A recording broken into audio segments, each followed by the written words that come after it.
I almost get shot at by a lesbian. Terry Crews gets no respect, and Roseanne Barr is yelling at the top of her lungs. Sounds like toxic masculinity is at an all-time high in the girls' room.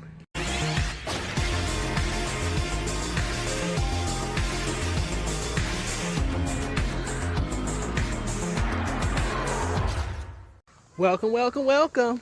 So I've had this question on my mind whether or not toxic masculinity was just subjected to just men. And I say that because child almost got shot at by this lesbian. Let me tell y'all what happened. I'm at the gas station. It's like 3 a.m. problem number one. So I'm sitting in the car and I see a group of individuals go to the gas station. They look a little sketchy, so I wait. So the person that comes out, and I ain't got my glasses on, looks like, a couple of boys, maybe a girl. And the shortest boy was like waving, doing one of these. So my nice ass at 3 in the morning gonna be like, hi, hey, trying to keep the peace because, I don't need nobody shooting at me because I didn't speak. You know how men get. After a while, the young gentleman comes and approaches the car. So I'm like, oh shit, I done drew somebody in. And sure enough, I realized that the young man is a young lady. She was rapping to me, yo, what's good? What's up, baby? I'm like, she's not catching the tea that I'm not a woman's. So I'm like trying to give her the hint, like, girl, no thank you. I tried to deepen my voice a little bit. That didn't work. So she was like, you should give me your number. And I was like, no, I'm okay. Thank you. Thank you. Something like that. And what does this bitch do? This bitch reaches down in her cootie cat, pulled out some 9mm weapon. Where it came from, well, obviously her cootie cat. Because I was like, well, how did you? Whatever. She pulls that out her cootie cat and was like waving it at me. Then I hear the young man say, you can't just be threatening people because they won't give you their number. You said what now? Bitch, you was gonna shoot me for my number? So you just meant, so I'm just like, y'all, is this toxic masculinity or is this just like angry rejection? Like, how does this work? Because most of the time, there's be a lot of men around here be like, we'll shoot you for your number if you don't give it to them. And I don't feel like I should be doing that. And now the women's is out here pulling 9mm out their cootie cat? Child. Now Terry Crews is out here fighting this groping situation. This agent came up to him at a party and groped his man meat with his wife sitting in front of him.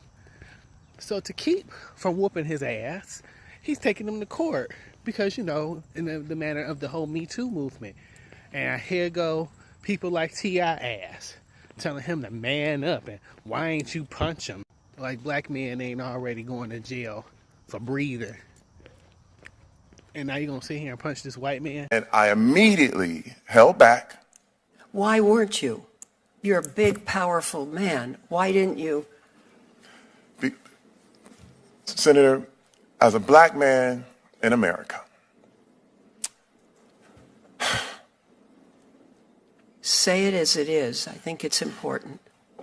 you only have a few shots at success. You only have a few chances to make yourself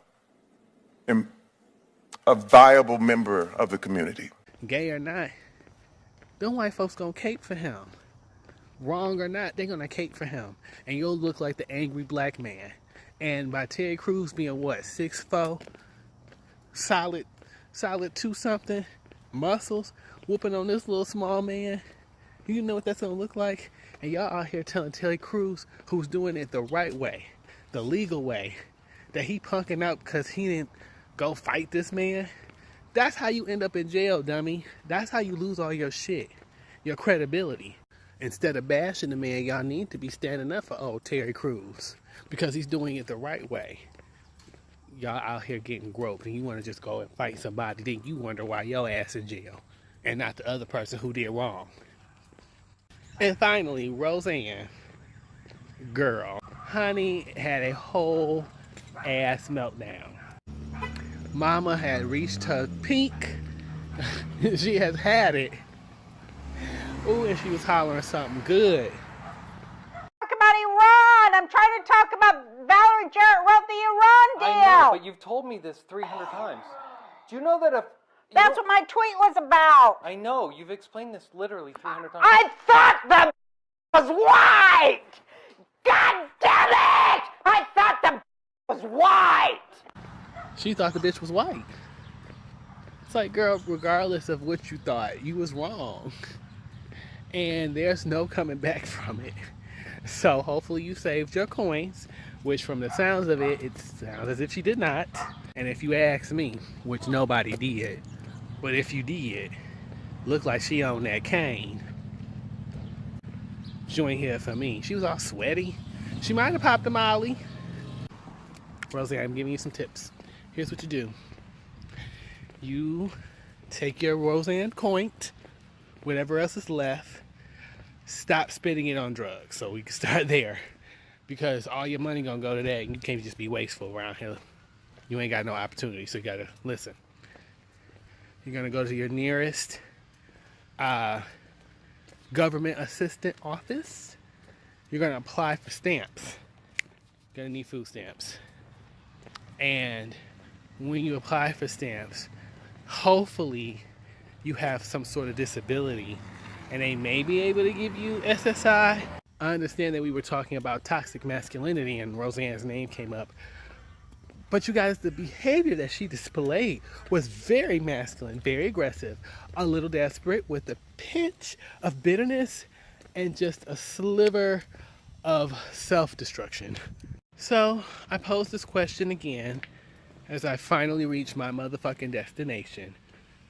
Is toxic masculinity really just reserved for the men? Or is it called simply rejection when it involves a woman? Let me know shit in the girls' room.